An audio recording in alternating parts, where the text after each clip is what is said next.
Hello guys, welcome back to my channel. Rex is very nosy and noisy today. Hello babies. Hello guys, welcome back to my channel. Today we're going to be talking about my favorite products from January, February, and March of 2022. If you're new to my channel, you might not know, I tend to do favorites only every 2 or 3 months or so. I never want my favorites videos to be just pulling together products I've used within a month, just to have a video that goes up every month. So if you're interested in my favorites going all the way back to 2018, I do have a full playlist if you would like to binge watch. That being said, we have a bunch of products here that I'm super excited to play with. I'm looking at Rex. I see you. As soon as I started filming, he started pulling out his squeaky toys. So we might hear some squeaks. Maybe. But I've got a lot of products to talk about. I'm really excited about a few of them, and I can't wait to get in. So let's go ahead and start. Can you hear that? He just got out his rubber ducky. All right, everything in here is makeup or makeup related except for a face mask empty / favorite. This is from Lush, and this is the Cosmetic Warrior face mask. Now, a while ago, Lush, unfortunately... Rex. Now, a while ago, Rex... Rex. I got Rex on the brain now. Now, a while ago, Lush unfortunately discontinued my favorite face mask. It was the Brazen Honey face mask, and I couldn't find a good alternative for it until now. This is the Cosmetic Warrior face mask, and it's, what do you have in you? That's a weird way to put it.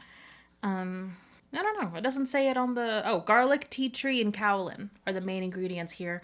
And I was just so disappointed when they discontinued Brazen Honey because it was one of the only face masks that worked really well on my breakouts. Like if I had like a breakout happening, I would put it on and then the next day they would typically just be gone.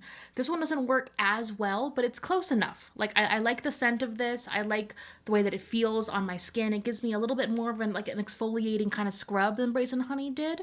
But so far, this is now my new favorite Lush mask, which I wish they would bring back Brazen Honey, but Lush is like dedicated to discontinuing everything that I love because they discontinued like 3 of my all-time holy grail products in the last couple of years. So, but for now, I actually like this one and I will pick it up again. Lush also does something similar to Back to Mac where you bring in 5 empty, clean containers and they will recycle them and give you a free face mask. Face mask. I have 6 empty containers right now, so the next time I go anywhere near a Lush, I'm going to pick another one of these up. All right, moving into actual makeup. The first favorite is just a face powder that's been tried and true that I reach for all the time, and it's only $1. This is from Shop Missha. It's the AOA Studio Perfect Pressed Finishing Powder. I like the shade 152 Porcelain. It's the best shade match for me because I am pale as hell.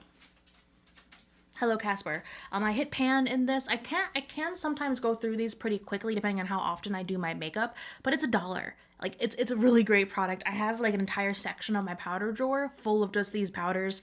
I've gotten them in PR. I've bought them myself. I love these and will continue to use them just all the time. Next, I have a favorite from Missha, and this totally caught me by surprise. I didn't even know this was a product, but a couple of weeks ago, I found this in Marshall's. This is the Missha Signature Real Complete BB Cream, and this is what the box or the bottle looks like. This is the regular BB cream that I was aware of and knew of, and this is just the Missha Perfect Cover BB cream. So I saw this at Marshall's. It was like less than $10, and it was in my shade. It was shade 13, which is what I have the original BB cream in, and I've been loving going back to this BB cream. It's like the most skin-like finish. It just feels amazing on my skin. I love it to pieces. I got this a few weeks ago and it's already like half empty.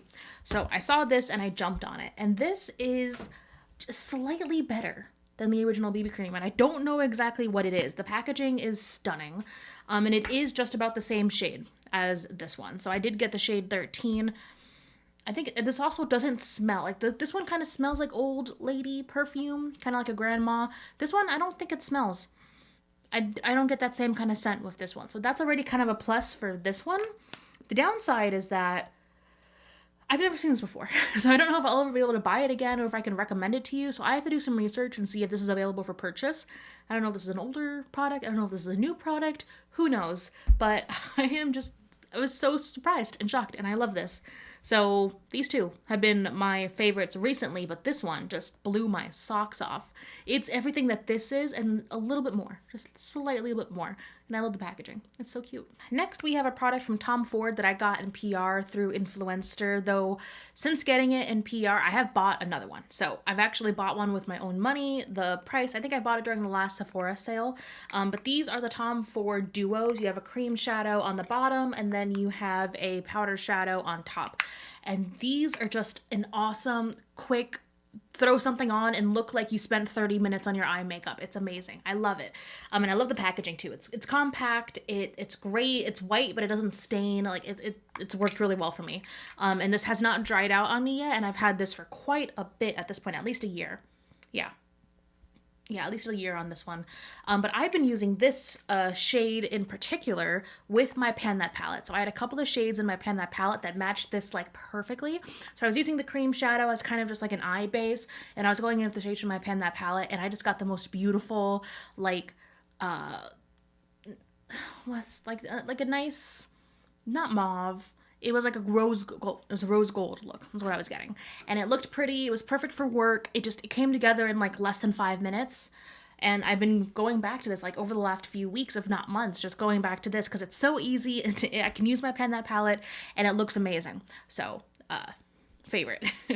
And the other Tom Ford that I did buy, it is a black cream shadow with a gold, powder shadow. I forgot words, but that one, I'm actually really excited. I have not tried it in my brows yet because I do use a cream shadow in my brows, speaking of for my next favorite, but I haven't tried that Tom Ford shade in my brows yet, and I really want to, so I'm gonna go try that out soon, and I'll probably provide an update somewhere on Instagram. But I do use cream shadow in my brows daily. This is the Maybelline Color Tattoo 24-hour cream shadow in the shade Risk Maker, and it's just a black, and you can see you can see through the bottom of the container because I am almost done with this one.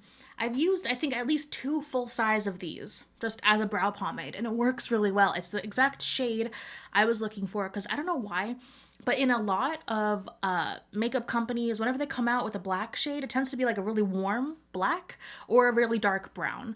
I want just stark, cool, blue black brows. That's what I'm looking for. It's what I like. This is the exact kind of look that I love. And I can't find that out of most traditional brow products. So I just used this one day and I've been loving it ever since, and I've gone through several. And once I'm done, I think I have to add a little bit of oil to this and kind of repress it because it is drying out a slight bit. But once I finish it, because I know I'm going to finish it, I'm probably going to buy another one because this is a little pricey from the drugstore if you're getting it for a cream shadow, but A, it does last a good amount of time, and B, if you're using it for your brows and not as a cream shadow, it lasts even longer and is pretty affordable for a brow product that lasts me at least a year. So, good favorite. It's been a favorite for a long time. And if you're also looking for like a black brow product and you can't find one, I recommend either using a black cream shadow like this or just an eyeliner pencil. In my Petty Project pan, I've been using a black kohl eyeliner pencil in my brows, and that also looked amazing. So, learning all the great things. My next favorite also comes from Shop Missha, and these are their newer, they're called the Beauty Face Stamps. They're called the Beauty Face Stamps, and one side is just a regular kind of, that's the stamp side. One side is just a felt tip eyeliner that's actually really good. I'm wearing a different Shop Missha liner on my eyes today, but I'm again blown away by how good their liners are. I really like their liners, especially for $1. So one side is a regular felt liner, but the other side is the fun side because you get these cute little stamps. So here, let me stamp one on my face because I forgot to do so before I filmed. Mirror. So you have these little stamps. One is a heart, one is a star, and one is a flower. And then you can just like, boop, and look at that. Is that not the cutest shit you've ever seen? It is. I love these. And this is the exact kind of thing that I would just not want to spend a lot of money on, but it's cute and it's fun and I'll use it every now and then. So this was perfect. Like the liner is good. The stamp is cute. I love these and I would recommend. I think they only have these 3 for now. But if they came out with any more, I would jump on them just because they're super cute and they're only $1. And like, look at that. I love it. I love these. They're adorable. Oh, and in case it wasn't like super obvious, those are a favorite because they are a good eyeliner formula. I've been using them as eyeliner and also for the cute little stamps. All right, so that's it for my makeup favorites. I have 2 tool favorites. So this one I haven't brought out in a bit, but I just realized how heavily Shop Missha this favorites was. That's kind of an accident, but also not really because they have a lot of great products. This is the $1 black teardrop sponge. This Ever since I've tried this, this is literally the only sponge I've ever used. I've got this in PR many times. I've bought this many times. It's the only sponge I use. The only sponge I touch. I love it. I love it to pieces. It's $1. It cleans really well. It works really well. It's just amazing. And I haven't mentioned this in the favorites in a while, but it's still been my favorite. It's been a consistent favorite for years. So if you haven't tried it out, definitely would recommend you try it out. This one's just my favorite from the store. I know they have a lot of other ones, like their pink sponge is really popular. To me, I thought that one was a little too squishy. The black one is slightly like a medium kind of firmness, but it does like soak up water and get bigger and a little squishier, but it's not too squishy, if that made any sense. But I like it and I would recommend it if you haven't tried it yet. All right, and last but not least, these kind of blew me right out of the water, and I want to get a little specific on this. So this was a recent purchase of mine. This is the eyebrush, the detailed eyebrush set from Blend Bunny Cosmetics.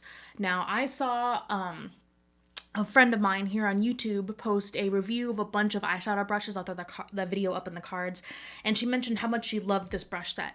And I had seen so many people rave about this brush set that I was like, okay, you know what? I need to go find this and I need to try it out, because it was recommended for people who have like small, like lid space, hooded eyes, because these are really good detailed brushes. So I bit the bullet, I bought them, and wow, they are great quality. I've already washed them a couple of times. They're still in great shape. I haven't used them enough to give a full review on them, which is partially why I was kind of holding back on making them a favorite, but I've been loving them so far. And what I am making a favorite is that one of these brushes actually completely dupes and goes above and beyond a brush that I've been dying to dupe for years. And so I can finally get rid of it because I have a perfect dupe for it. So the brush I have been trying to dupe for forever at this point. This is from Morphe, and it's the number is wiped off, but it's this tiny little like fluffy blending brush. And it was the perfect shape and the perfect size. It was tapered just enough to do a perfect under eye blending. And I had legitimately not been able to find any other brush that worked as well as this one. And this was like for the longest time the only Morphe product I still had left like in my collection, other than the Jaclyn Hill palette, which I hate that I like it so much, but that's a really good palette. This was the last product I couldn't dupe. Almost everything else I could dupe. So now, we have this one. So this is the Blend Bunny Cosmetics B3. Now I'm gonna hold it up. They don't look exactly the same, but the way that they perform on the eye is just so similar, and the Blend Bunny like does such an amazing job that I immediately was ready to just get rid of the Morphe, which shocked me because it took me years. I could never find a brush that worked as well as this one. This one, it's got enough give to be fluffy and blend, because I was trying out a bunch of pencil brushes, but those pencil brushes are way too hard and they wouldn't blend the way that I wanted my under eye to blend, right? This is very specific, but I was just so happy, and this works perfectly. Like it's small and tapered enough to be precise with where you're placing your color, but it's got just the right amount of give. It's just fluffy enough to perfectly blend it out without getting color too far, without not bringing color far enough. It's literally like, it's a new holy grail. Like just right off the bat, I've been using it for a few weeks. I love it. So I've duped that brush. I'm only going to keep the other brush to like film. I think I'm going to do a shorts video, post it to Instagram, post it here on YouTube about how I was finally able to dupe my last Morphe brush. But this just works so well. And I love the way the brushes are. They feel, as I throw one to the ground, they just feel really nice in my hands. I love the design. I love the color scheme. So theoretically, if you follow, it's like, I think it's lightest to darkest. If you follow, it'll tell you like how to do like an eye look. Like you start with your fluffy brush and then you get tapered and tapered down until you get to the end. Or was it the other way around? Who knows? But I really liked the way that it was presented. They feel really lovely. They're super soft. I really like these, and I'm so glad like I finally got them, like because I was on the fence about these for so long. I should have bought these like forever ago when they first came out, because they're great, they're amazing, and I was finally able to dupe that stupid Morphe brush, and I'm so happy that I won't have any Morphe brushes in my collection. So that is it. Those are all of my favorites from the first few months of 2022. Let me know down below what your current favorites are, and I cannot wait to see you in my next video. Bye.